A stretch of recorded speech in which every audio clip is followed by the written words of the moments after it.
Omkar news में आपका स्वागत है। चुनाव चरित्र परिवर्तन में आज होगी बात उत्तर प्रदेश चुनाव पर पहले हम आज बात करेंगे पराक्रम दिवस पर। आज नेताजी सुभाष चंद्र बोस का 125वीं जन्म दिवस मना रही है राष्ट्रपति, उपराष्ट्रपति, प्रधानमंत्री एवं गृह मंत्री तथा अन्य गणमान्य सदस्य श्रद्धांजलि दी। अब हम चलते हैं, हमारे साथ जुड़ चुके हैं श्री नीरज तिवारी जी। हम बात करेंगे उत्तर प्रदेश चुनाव पर। आज मुख्यमंत्री योगी गाजियाबाद में घर घर जाकर अपना चुनाव परचम फहराया और लोगों से बात की, उनकी समस्याओं को, कैराना जैसे मुद्दों को भी उठाया और पलायनवाद को निजात दिलाया, ऐसा कह रहे थे श्री योगी जी। नीरज तिवारी जी, आपसे जानना यह चाहेंगे हम लोग कि जनता यह जानना चाहती है कि 5 साल बाद ही क्यों, ऐसा क्या है जो 5 साल बाद ही याद आती है जनता का दरबार और जनता का चौखट। आज हम ये जानना चाहते हैं, लखनऊ में आज महिला विंग की प्रदर्शनी हुई। कभी मृदुला सिन्हा हुआ करती थी महिला विंग की अध्यक्षा, अब नहीं रही, पर हमने देखा बड़ा सादगी से, बड़ा सौम्य ढंग से उन्होंने बहुत सालों तक महिला विंग को संभाला और चलाया। आज क्या परिस्थिति हुआ, दल बदल, इधर उधर, दर बदर लोगों को जोड़ रहे हैं। क्या ये महिला जो देश की आधी आबादी है इनको पार लगाएगी? सबसे पहले तो जय हिंद। जय हिंद। पराक्रम दिवस नेताजी सुभाष चंद्र बोस जी को सलाम। और उसके बाद कहना चाहूंगा कि रिसेंटली जो एक डेवलपमेंट हुआ है गेटवे ऑफ इंडिया पे, जहाँ पे एक ग्रेनाइट की नेताजी सुभाष चंद्र की जो मूर्ति लगेगी, गेटवे ऑफ इंडिया की सुंदरता और बढ़ जाएगी। अमर जवान ज्योति जरूर शिफ्ट हुई है, सॉरी जो अपना जो सेना का जो है प्लेस वहां पर। अब हम आते हैं यूपी पर। यूपी पर जब 5 साल के बाद जब हम चुनाव लड़ते हैं तो नॉर्मली नेता जो सोते रहते हैं 5 साल तक, वो 5 साल बाद जाग जाते हैं, क्योंकि उनको वोटों की जरूरत होती है, तो गली गली घूमना चालू कर देते हैं। लेकिन इन 5 सालों में अगर नेता पहले से ही सोच के रखे कि मुझे अपने क्षेत्र में काम करना है और उस काम के बाद मैं लोगों से वोट मांगने नहीं जाऊंगा, लोग मेरे काम के बदले में मुझे वोट देंगे, तो मुझे लगता है कि ये एक अच्छी राजनीति का आगे आगाज होगा। महिला विंग, हमेशा इलेक्शन होते हैं या कुछ बड़ा होता है तभी ये सारी चीजें याद आती हैं। अभी रिसेंटली लखनऊ में मैं देख रहा था कि संघमित्रा और क्या कहते हैं अपर्णा यादव, दोनों के पिक्चर लगा के बीजेपी ने उनको एक महिला विंग के युवा उसमें घोषणा कर दी। मुलायम सिंह जी क्या सोच रहे होंगे, अखिलेश जी क्या सोच रहे होंगे, क्योंकि देखिए दोनों जो है बीजेपी में तो आ गए, लेकिन एक के पिता सपा में चले गए, बीजेपी को कोसते हुए कि बीजेपी ने मेरे साथ कुछ नहीं किया, और दूसरा रहा अपर्णा यादव का, जिनका समाजवादी पार्टी के साथ बहुत करीबी रिश्ता है। तो यहाँ ये कहना कि वोट जब लोग चाहते हैं तो मतलब वोट के बाद जो एक होता है ना काम करना, अगर सही तरीके से राजनेता काम करें तो मुझे लगता है कि जो 5 साल बाद जो गली गली घूमने का जो एक इनको वो लगता है ना कि मैं जाऊंगा गली गली और क्या कहते हैं मुझे वोट मिल जाएंगे। केशव प्रसाद मौर्य जी गए तो उनको मालूम चला, वहां से भगा दिया गया रिसेंटली अभी एक गांव से, कि क्या कहते हैं आप क्यों आए हैं, वहां पे कुछ हो गया था। तो ये सारी चीजें हैं। तो मैं समझता हूँ कि नेता अगर 5 साल निरंतर अपने क्षेत्र में सही तरीके से काम करे तो उनको मुझे नहीं लगता है कि गली गली जाकर वोट मांगने की जरूरत पड़े। मैं आपको बताना चाहूंगा, कुछ खासकर कुछ नेताओं का यह भूमिका रही है कि लोगों को इफ्तार पार्टी में बुलाओ और समय आने पे मंदिरों में आरती कर लो, बस इतना ही नेतागिरी चमकाना है। इसके बाद तो वोट अपने पॉकेट में। क्या भारत महान का नारा इसी पर सत्य चल रहा है? देखो राजेश भाई, मैं यहाँ पे एक चीज कहना चाहूंगा, ये आम जनता को सोचना पड़ेगा। फिर मैं कहता हूं कि इफ्तार पार्टी करें या मंदिरों में आरती करें, इफ्तार पार्टी और मंदिरों में आरती करने से कुछ नहीं होगा। आपके गांव का एक स्कूल जिसकी बिल्डिंग टूटी हुई है, जहां पे टीचर सोता है, पढ़ाता कुछ नहीं है, अगर हम उस स्तर से ऊपर की तरफ बढ़ें, भ्रष्टाचार को काबू में करें, तो मैं समझता हूं चाहे वो उत्तर प्रदेश हो या कोई भी प्रदेश हो, लोग जो सही मायने में एक प्रगति की ओर बढ़ेंगे। 5 साल बाद जो एक बात करते हैं चुनाव की, जब भी कोई मुख्य मुद्दा आता है उसमें महंगाई सबसे बड़ा है। लोकल लोगों को, सामाजिक लोगों को क्या जरूरत पड़ती है?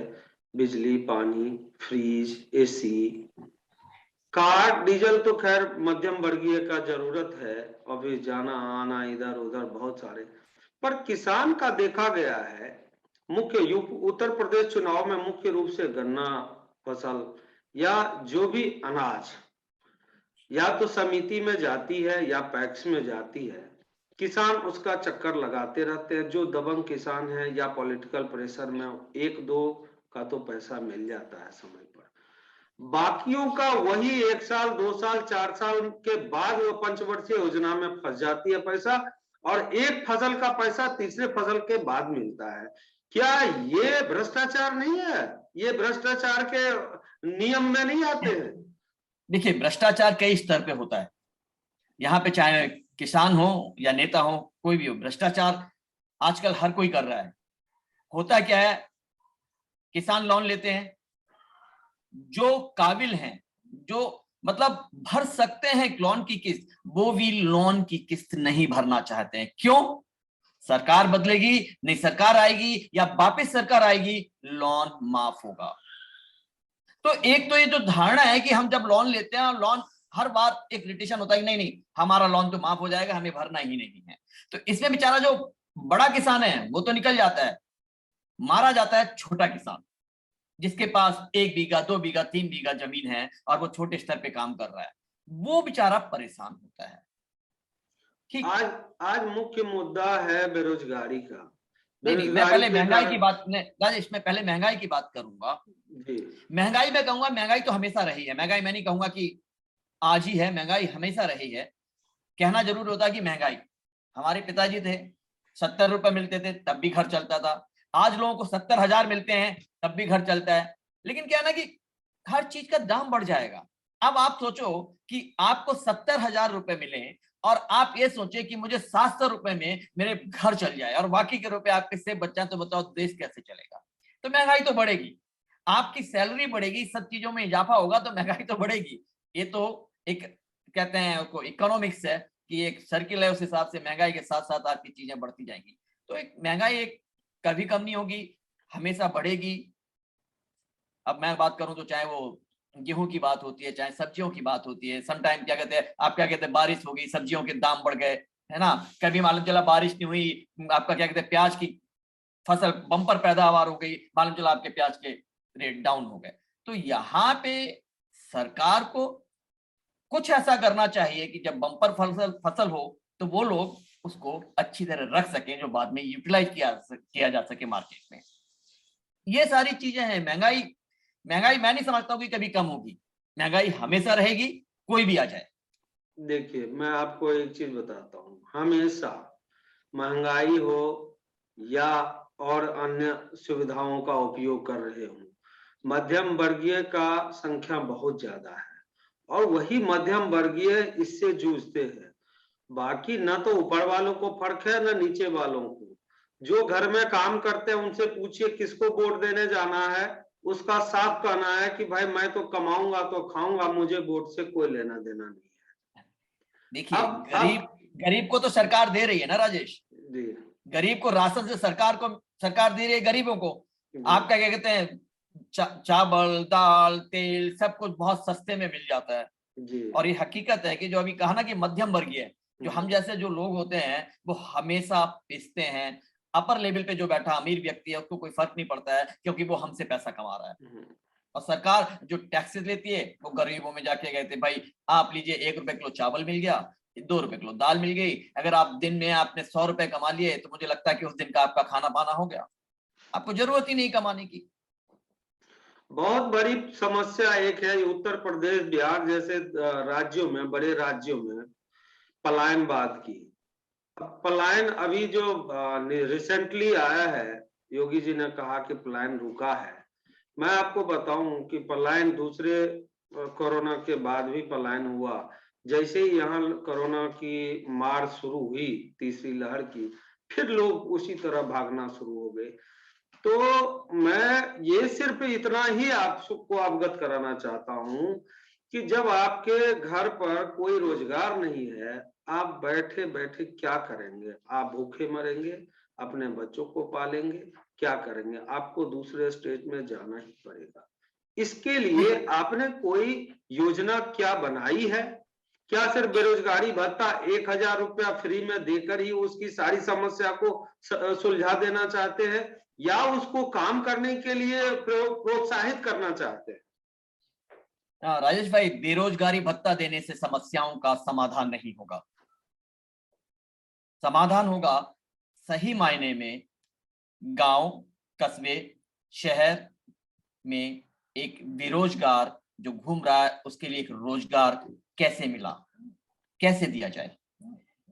समस्या ये होती कि हर डिस्ट्रिक्ट के लिए योगी जी ने recently, I think last time हम लोग बात कर रहे थे कि एक डिस्ट्रिक्ट एक प्रोडक्ट की योगी जी ने बात की कि हम एक डिस्ट्रिक्ट में जैसे एक प्रोडक्ट है उसको हम वही तो मार्केट जानना करें, चाहता है, राज्य वही जानना चाहता है ना। है। तो आपने जो उसके लिए अपनी देखिए, योजना में बनाई। मैं कह रहा दूसरा दूसरा पलायन जो है, पलायन मुझे नहीं लगता कि कभी रुकेगा, क्योंकि गांव में बैठा हुआ जो किसान है ना, वो अपने बेटे को सोचता है कि मेरा बेटा यहां से निकले, नौकरी करे और एक अच्छी जिंदगी जिए और मेरे लिए भी कुछ कर सके। तो पलायन कभी नहीं रुकेगा। लेकिन अगर मैं यहाँ कहूं कि कृषि में भी अगर राजेश सही तरीके से आज का किसान काम करे तो ऐसा नहीं है। पैसा है, लेकिन आपको मार्केट तलाशना होगा, सही तरीके से काम करना होगा, तो आप आगे बढ़ सकते हैं। मैं अब एक छोटा सा एग्जांपल दूंगा। रिसेंटली मैं एक शूट कर रहा था एमपी में, झबुआ करके एक जगह है जहां पे एक किसान था जिसके पास इरिगेशन के लिए अपने पास कोई ऐसा साधन नहीं था कि वो इरिगेशन के लिए कुछ कर सके, क्योंकि उसके पास पैसा नहीं था तो वो सामान लेके नहीं आ सकता था। तो उसके दिमाग में एक आइडिया आया राजेश कि उसने जो ड्रिप, जो अपना जो ग्लूकोज आदमी को चलता है, जो आदमी को जो डॉक्टर ग्लूकोज चढ़ाता है, उन ग्लूकोज की बोतल्स को उसने कट किया और तार पे पूरे अपने खेत में लगा दिया, और वो दिन भर जो है ना पानी सुबह और शाम डालते हैं, वो और उसका बच्चा, और पानी उसके पौधों में प्यार से जा रहा है जैसे कि ग्लूकोज जाता है आदमी के शरीर में। उसने पहले बार में 25,000 रुपए कमाए, और आज उसके यहाँ बड़े ऑफिसर्स आते हैं उसकी सारी चीजें देखने के लिए कि उसने कैसे किया, कैसे अपनी जिंदगी बढ़ा रहा है। तो यहाँ पे सबसे बड़ी चीज है कि आप रोए नहीं, रोने से कुछ नहीं होगा। आपको तलाशना होगा कि आप करना क्या चाहते हैं। देखिए, नेता आपके लिए कुछ नहीं करेगा। इसको हम इनोवेशन कहेंगे जरूर, पर एक बड़े मास लेवल पे यहाँ से समस्या का सुधार नहीं हो सकता। आप एक चीज बताइए, आज तक कोई पीएसयू लगी? 5 साल में उत्तर प्रदेश में कितना पीएसयू लगी? आप मेडिकल कॉलेज बना दिए, ठीक है, वो भी जायज है। आप देखेंगे एक तरफ से कानपुर सबसे बड़ा हब हुआ करता था इंडस्ट्रियल के लिए, लेदर उद्योग, मुरादाबाद पीतल उद्योग, पीतल नगरी कहा जाता था, नोएडा, अलीगढ़, गाजियाबाद, अलीगढ़ तालों के लिए फेमस था। सिर्फ तालों के लिए नहीं, बहुत सारी चीजों के लिए फेमस था। आप एक चीज बताइए, आज पिछले 20 साल से मैं देख रहा हूं कोई नया बड़ा कोई पीएसयू लग गया हो जिसमें कि हजारों के हजार मध्यम वर्गीय नौकरी कर। आप एक देखिए, परिवार चलाने के लिए सिर्फ मध्यम वर्गीय ही परेशान है, और एक कंपनी खुलने से ऊपर से नीचे तक सबको उसमें नौकरियां मिलती है। क्या आप इस और बड़ी नीति के तहत ध्यान देने की जरूरत है? आप सिंगल विंडो का तो नारा दे दिया, बहुत सारा इन्होंने व्यवस्था भी किया, जैसे फैसे जैसी संस्था इन्होंने तैयार किया जिसमें कि आप लाइसेंसिंग का असुविधा हो सिंगल विंडो का तहत। आपको याद होगा हम लोग एसएचओ में फिक्की जाते थे, एक लाइसेंस अगर लेना है तो 10 दफ्तर में, 10 मंत्रालय में दौड़ना पड़ता था। आज उस समस्या से निजात है लोगों को, पर उसकी व्यवस्था भी होनी चाहिए। बिल्कुल सहमत हूं, व्यवस्था होनी चाहिए, तभी लोगों को उसका फायदा मिलेगा। और मैं समझता हूं कि चाहे वो बीजेपी आए या सपा आए या कांग्रेस आए, सरकार है, कोई भी आए, लेकिन जो मध्यम वर्गीय इंसान है उनके लिए, उनको उनके रोजगार के लिए इस सब चीजों के बारे में सोचना बहुत जरूरी है। यहाँ पे कि कानपुर था या मैं कहूँ आगरा है, आगरा में शू का बहुत बड़ा इंडस्ट्री है, जहां से मेरे को लगता है वर्ल्ड वाइड लेदर के शूज वगैरह जाते हैं। कानपुर है, कानपुर कभी मैनचेस्टर कहलाता था, सारा इंडस्ट्रीज खत्म हो गई है। तो मैं कहूंगा वो क्यों खत्म हुई, उसमें कहीं ना कहीं सरकार के साथ साथ उन यूनियनों का भी हाथ था जिन्होंने उन कंपनियों को नहीं चलने दिया। लेकिन सरकार चाहे तो आज भी कानपुर जैसे शहर को वापस एक नई दिशा दी जा सकती है। लेदर उद्योग, गंगा की वजह से मालूम चलता है कि वहां का ट्रेंडीज बिल्कुल खत्म हो गया है, चंद ट्रेंडीज बची हैं। करीब करीब 60 लाख लोग उस उद्योग से जुड़े हुए थे, मुझे लगता है आज 10 लाख लोग सिमट कर आ गए होंगे। 50 लाख लोग बेरोजगार हैं, कहां जाएंगे वो, किसके आगे हाथ फैलाएं, बताओ। तो कहीं ना कहीं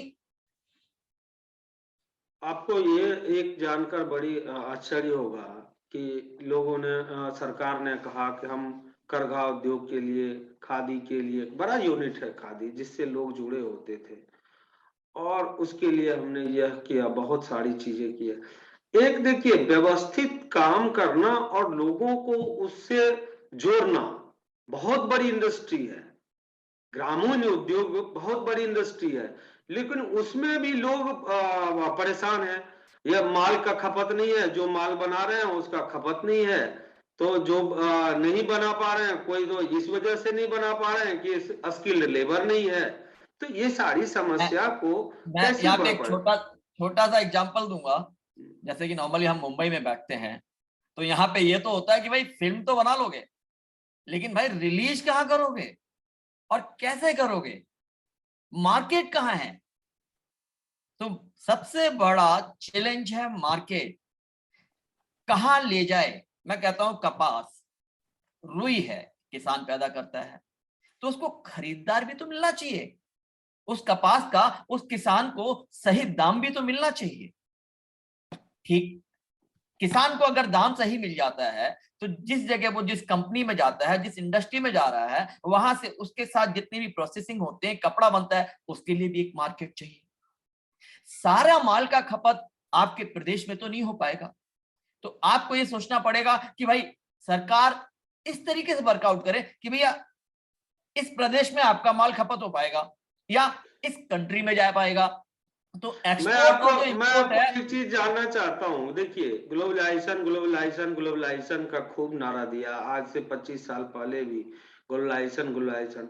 मैं आपको इतना ही जानकारी देना चाहता हूँ कि ग्लोबलाइजेशन के नाम पर सिर्फ जमीनों को हथियाया सेज के नाम पे, उसी तरह ग्लोबलाइजेशन के नाम पे सिर्फ घोटाला क्या हुआ। आज बड़ी बड़ी कंपनियां, बड़ी बड़ी जो संस्थाएं हैं, फाइनेंशियल संस्था, पिक्की हुआ, एचओएम हुआ, आईसीआई, जो भी है, सीआईआई हुआ, ये सब शहरों में ही रह गए हैं।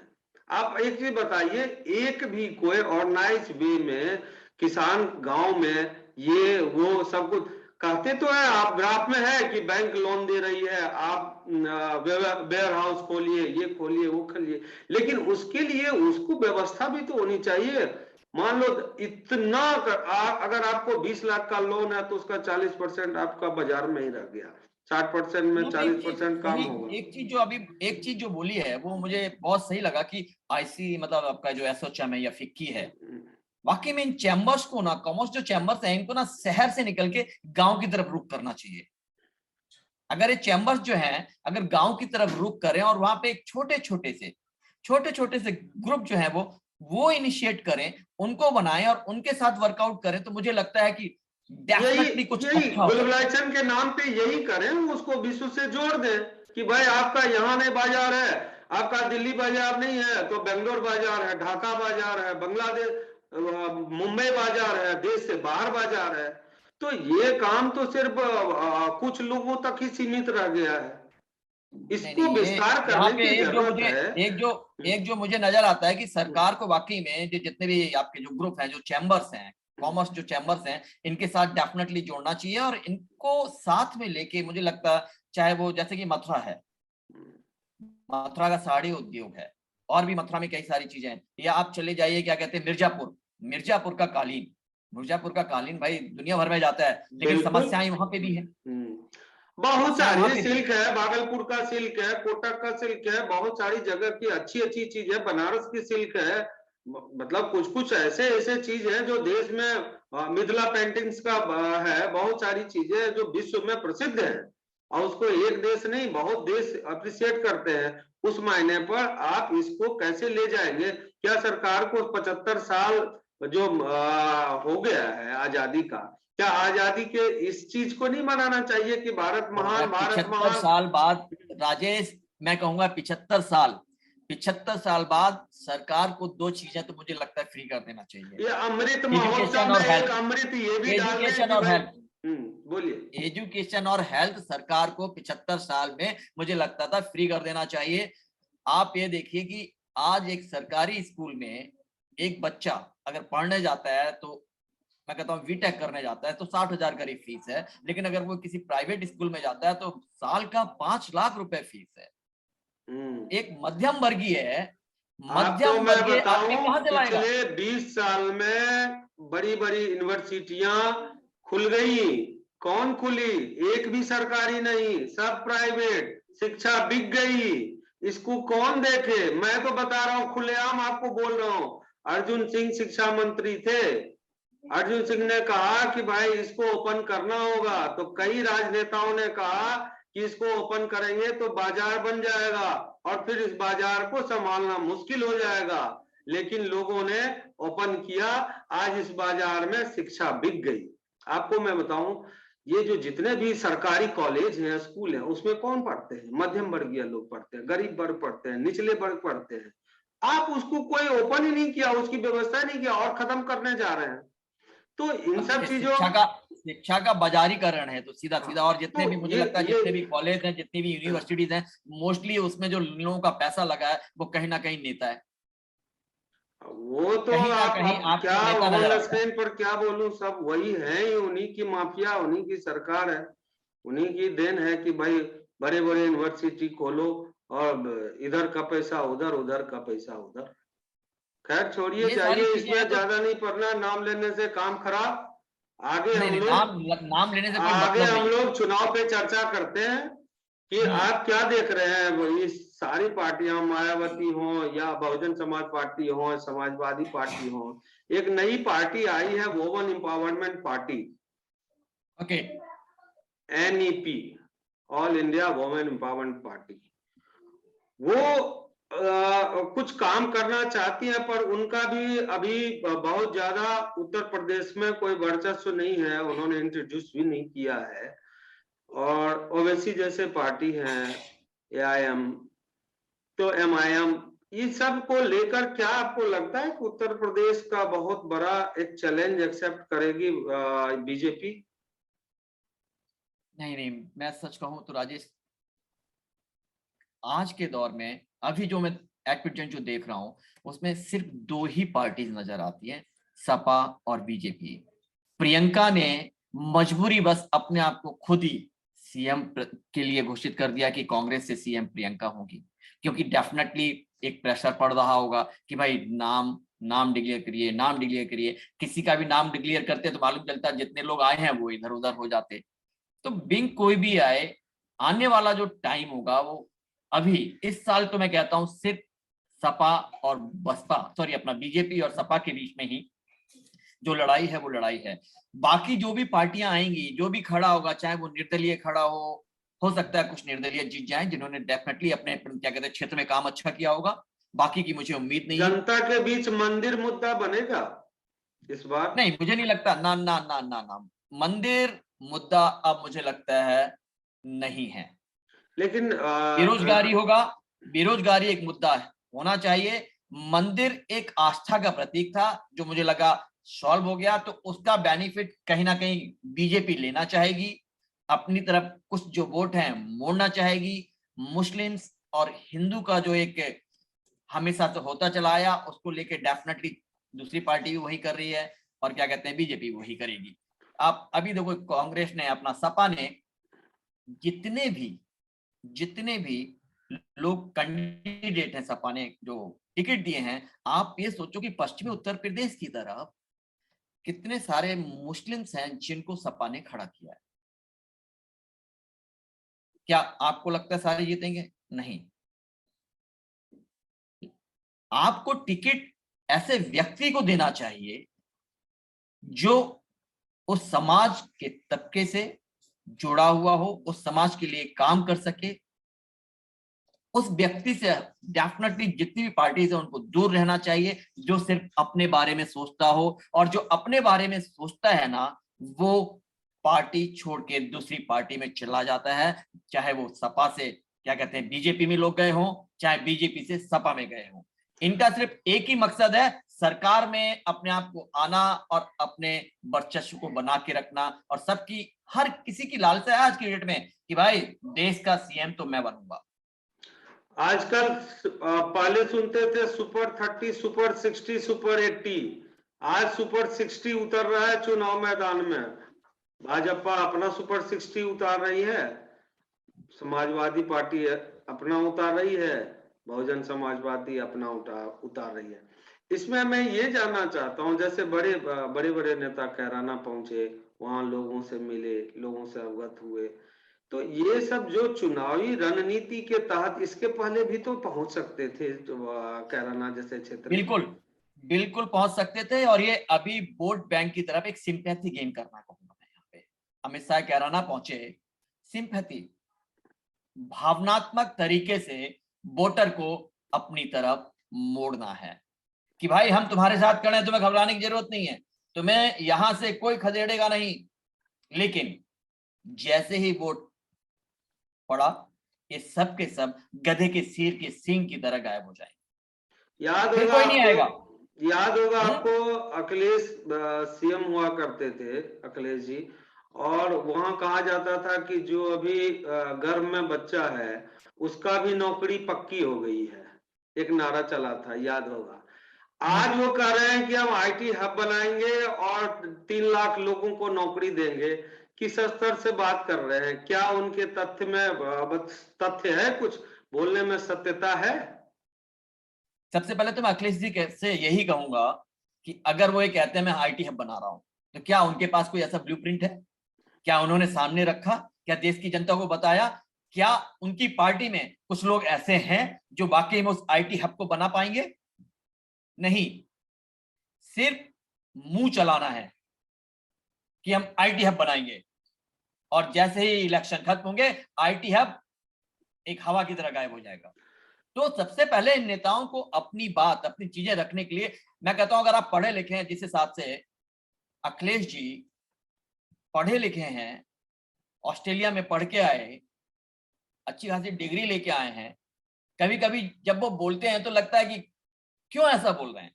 डेफिनेटली एक अच्छा इंसान बन सकते हैं, एक अच्छा काम कर सकते हैं, अच्छे चीफ मिनिस्टर आप बन सकते हैं, लेकिन आपको कम से कम एक ब्लूप्रिंट तो बनाना चाहिए कि भाई मैं आईटी हब लेके आऊंगा, मेरा ये ब्लूप्रिंट है। क्या किसी पार्टी ने, चाहे वो बीजेपी हो, किसी ने ऐसा कुछ बनाया? नहीं। आजकल हम नौकरी की बात करते हैं, हम कहीं पे भी जाते हैं, एक अपना रिज्यूमे बनाते हैं कि भैया ये हमारा रिज्यूमे, हमारा इंटरव्यू होगा तो हम सामने ये रखेंगे। तो जनता को, मैं एक बात यहां पे कहूंगा, जनता को डेफिनेटली नेताओं का इंटरव्यू लेना चाहिए कि आप ये बताइए कि आईटी हब कहां, कब, कैसे बनाएंगे और कैसे रोजगार पैदा करेंगे। अरे मैं कह दूं भाई, मैं क्या कहते हैं, आप यूपी की सारी जनता को नौकरियां दूंगा, आप मुझे वोट देंगे, लेकिन कैसे दूंगा? बातें करके हवा में। अब थोड़ी बात करें नीरज जी, जो अपना कार्यक्रम है चुनाव चरित्र परिवर्तन, मैं बात कर रहा हूं आपके चुनाव की। और चुनाव जब से हम लोगों को दिमाग में आया लगभग 87 से कि चुनाव चुनाव चुनाव, हम लोग उस समय तक तो बस चुनाव जानते थे, लेकिन इतना परिवर्तन हुआ। एक टीएन सेशन हुआ करते थे, जब से हम लोगों को चुनाव की मतलब याद आई कि हाँ चुनाव भी होता है। देखिए पोलराइजेशन आज भी है, तब भी होता था। हम लोग तो गांव से बिलोंग करते, देखते रहे हैं कि गांव में कैसे पोलराइजेशन होता है, और शहरों में भी हमने देखा कि कैसे पोलराइजेशन होता है। फिर भी चुनाव में परिवर्तन बहुत आया नीरज जी। इस चीज को आप कैसे प्रदर्शित करते हैं और कैसे इसको देखते हैं? देखिए, टीएन सेशन ने सच में चुनाव का जो एक महत्व होता था वो बदल दिया। सेशन जी अपने आप में एक, मैं कहूं तो एक अलग दुनिया थी। कभी हम लोग इंटरव्यू के लिए जाते थे, जब उनसे बात होती थी तो उनका जो एक अपना बॉडी लैंग्वेज, जो स्पष्ट बातें करना, वो एक अलग चीज है। तो यहाँ पे टीएन सेशन से मैं आज तक देखूं तो जो बैलेट बॉक्स से लेके आप ईवीएम तक आते हैं, है ना, तो बैलेट बॉक्स से ईवीएम आ गए आप। लेकिन यहाँ पे मैं एक चीज कह सकता हूँ कि जो मुझे लगता है कि हो सकता है आने वाले टाइम, जिस हिसाब से जो एक आधार कार्ड है, क्योंकि धीरे धीरे जो मतदाता है ना वो वोट डालने के लिए थोड़ा सा ना परेशान होने लगा है, वो जाना नहीं चाहता वोट डालने के लिए। बहुत सारे ऐसे लोग हैं मैं वोट डालने, तो यहाँ पे मुझे लगता है कि आने वाले टाइम में जो बैलेट बॉक्स से लेके ईवीएम, अब ईवीएम से लेके कहीं ऐसा ना हो कि लोग जो है ना अपने मोबाइल पे, जैसे आजकल सर्वे आता है ना, ऐसे ही मोबाइल पे आपके आ गया कि आपको वोट डालना, चलिए आपने लिया मोबाइल पे वोट डाल दिया। कोई भरोसा नहीं है कि आने वाले टाइम ईवीएम से आपके हाथ में वोट का एक जो मोबाइल है आपने ओपन किया, आपके पास ओटीपी आ गया, ओटीपी के साथ आपका आधार कार्ड का वो आ गया उसमें, और सारी चीजें ली और आपने मोबाइल पे वोट कर दिया, आपको मालूम चला, जाना ही नहीं पड़ा। तो कोई भरोसा नहीं है, ये हो सकता है। अब अंतिम में मैं नीरज जी से एक छोटा सा सवाल पूछना चाहूंगा, लास्ट सवाल होगा। नीरज जी, कुल मिलाकर चुनाव को किस तरह से देख रहे हैं? क्या जनता का यह मत फ्री मत है, या आज भी जनता चलो निम्न मन से वोट डाले आते हैं या दबाव में वोट डाले आते हैं? कई क्षेत्र ऐसा है जहां देखिए अब घर की महिलाएं हैं, उस पर लोग कभी कभी अपना दबाव भी डालते हैं कि इसी को वोट देना, इसी को। आधी आबादी जिसकी हम बात कर रहे हैं, पूरे देश में आधी आबादी है इनकी, क्या ऐसा नहीं इनके प्रति लोग मतलब निरुत्तर हो जाता है कि इनको आगे आने नहीं देना है? अब मैं आपको एक छोटी सी उदाहरण देता हूं।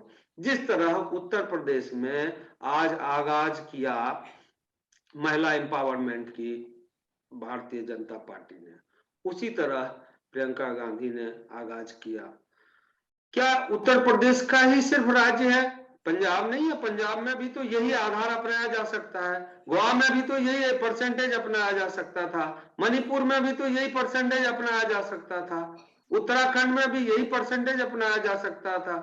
क्यों नहीं हुआ अन्य राज्यों में ये परसेंटेज? यहाँ पे जो पार्टियां हैं वो ये सोच के चलती हैं कि हर प्रदेश का, पंजाब का एक अलग सिचुएशन है, यूपी की अलग सिचुएशन है, मणिपुर की अलग सिचुएशन है।